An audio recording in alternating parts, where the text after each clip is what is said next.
Roses, and how packing changed for ex-Soviet Union countries from the normal European to super jumbo XXL boxes. In your opinion, is it a healthy trend, or it's still not good because it's just damaging the flowers? This jumbo boxes. Jumbo, it's called jumbo Yeah, boxes. yeah, jumbo boxes. Yes, I will share my sentiments that for a long time, customers have been suffering from paying for dead space. Customers have been incurring losses for paying for space, just not the flowers, but just paying for space. How did this one happen? It happened that farms putting not full pack rate to a box, such that if you compare the volumetric weight and the actual weight, of course, we all know that the airlines are charging based on the volumetric weight or the actual weight, whichever is higher. Yes. So in this case, the jumbo boxes really it can accommodate more stems in a box.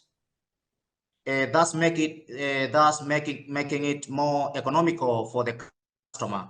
So the customer pays for exact kilograms. If, for example, the Fataki box is 100 by 41 by 27, that is centimeter by 41 centimeter by 21 centimeter. If you do a proper calculation, it will give you a volumetric weight of 18.45. So it means if we pack less than, the box, and if the box weighs less than 18.45, it means that the difference between the actual and the volumetric is what the customer is going to pay for dead space, for just space. So what we make sure is that the actual weight is more than the volumetric weight. And this is a jumbo box, meaning that the customer really benefits from the actual weight. So it's not paying for whatever is not paying for any space. It's paying for actual weight, which is more than volumetric weight. So the jumbo box really is a game changer. It's a game changer in terms of cutting cost and making sure that the customer gets profitability. Absolutely agree with you, Philip. But at the same time, I should share with you my considerations about how it affects the quality, because then it means that it's very important to take care about the proper packing and how you are solving this issue.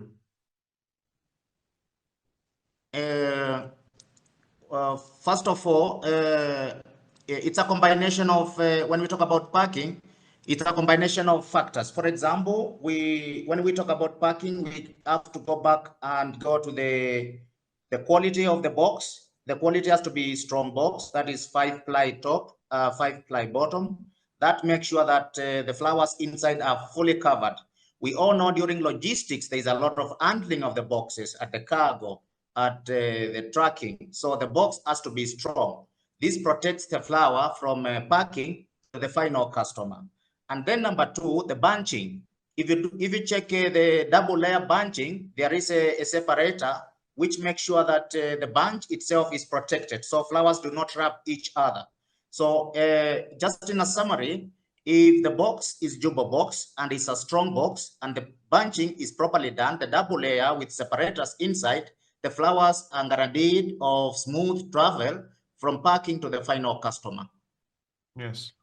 Another topic what I want to discuss with you, of course, that farms most of the time in past were not interested in shipping by themselves. Through all these years, it's changing now. Many farms are offering the also the air cargo services, and you see that number of the cargo agencies in Kenya grow, and then happen the acquisition, then it's becoming the less, then again grow.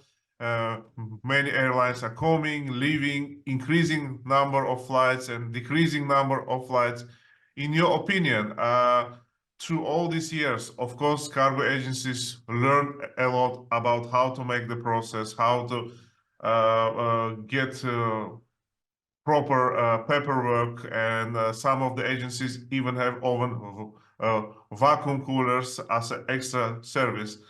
But do you see that after the COVID, the change with cargo capacity, is it going to be more tight or it is going to be better? Oh, well, I think it's a combination of factors for now. As you know, in Africa, the traffic of aircrafts coming to Africa, it's there's not much coming from outside Africa to Africa. So there is limited traffic. In other words, aircrafts just come here for other specific reasons other than flowers. So they have to find a reason why they come to Africa. And if that reason is available, then now on their way back to Europe or other destinations, then there is the availability of capacity. And I mean, from Africa, in terms of fresh cut flowers, it's only flowers which are perishable, flowers which have more demand, because the production in Kenya is increasing, and there is some acute shortage of capacity out of Africa.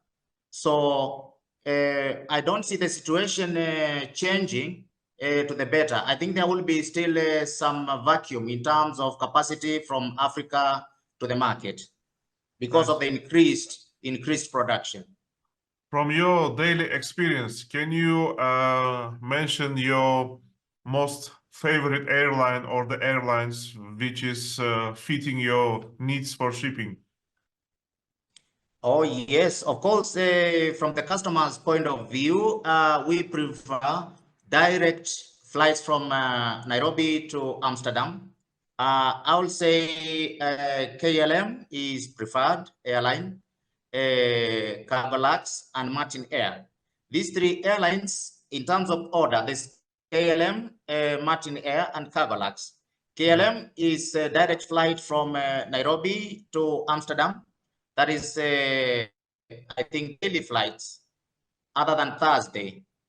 And this provides a smooth uplift of fresh cut flowers from Nairobi, directly 8 hours, landed Amsterdam.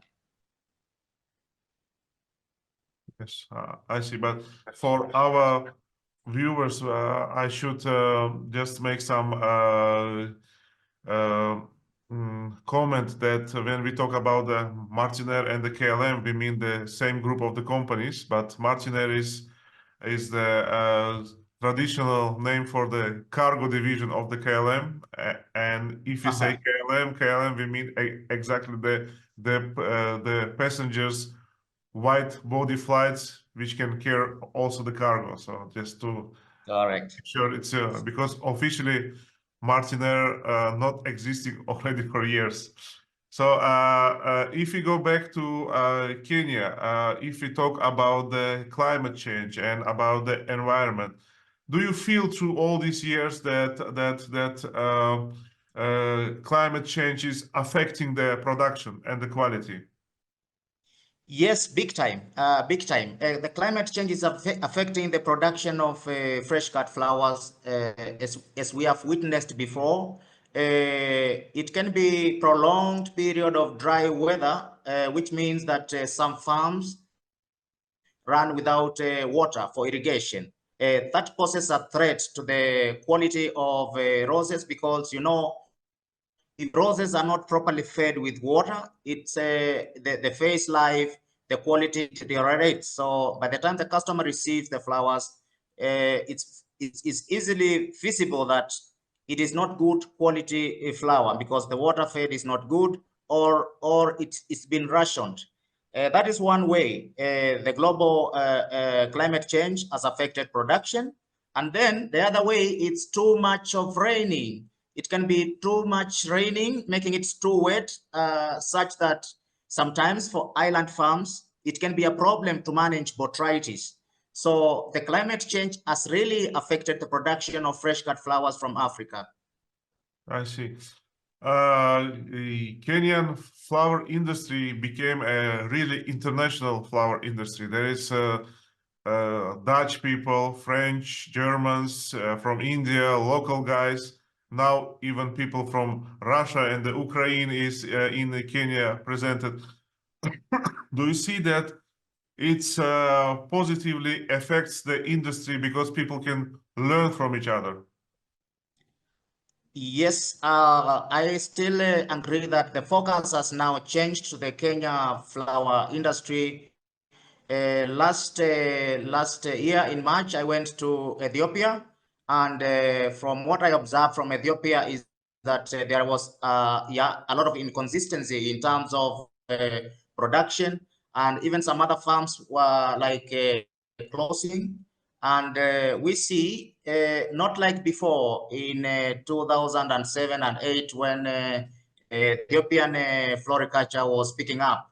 I think because of the instability in the country, a lot of focus now is turning to Kenya.